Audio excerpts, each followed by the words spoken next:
Psalm 22, we know that it is the posterity, the praise, and the suffering of the Messiah. This is everything that he went through, right? And on the cross, what has been done to him in details. Psalm 22. So, after reading this, you will appreciate what he has done on the cross. If you've never really appreciated what he has done, his boldness and his obedience. Yes, he was really emotional about it. He was scared, but he did it. So now, when you look at verse 10, it says, I was cast upon you from birth, from my mother's womb. You have been my God. So here we see him acknowledging that since I was born, I knew that I belonged to you. Okay? It sounds familiar with Jeremiah. You know what the Lord said to Jeremiah, that before you were formed in your mother's womb, I knew you. I ordained you a prophet. See that? So when you have a call of God in your life, you belong to God. You belong to God. You belong to God, and you have to go through some things in your life, but you can't give up.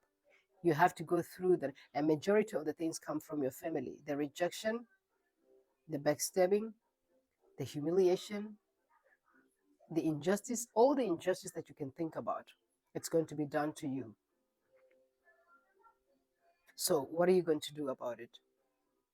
Are you going to live a life of scripture? Because quoting the scriptures we can, but living the life of scripture is totally different. Because Jesus Christ said, my mother and my brothers are the ones that are doing the will of my Father, which is Elohim, the Creator.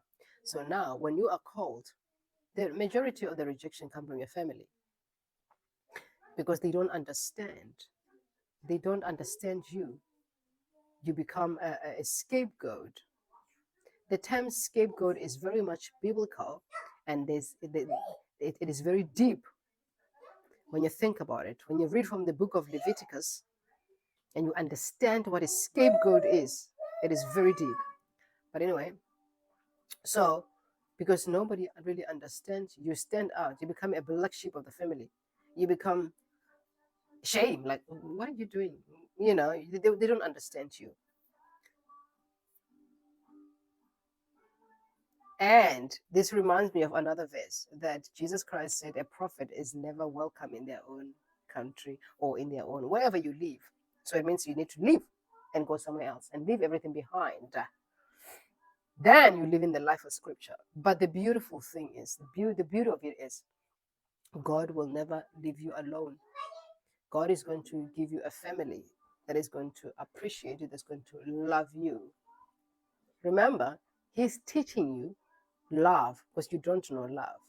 Once you learn love from the source, then you begin to differentiate love that is disguised as hate, love bombing, and then and then when you see real love, you see this is the one that I got from my Father. This must be it.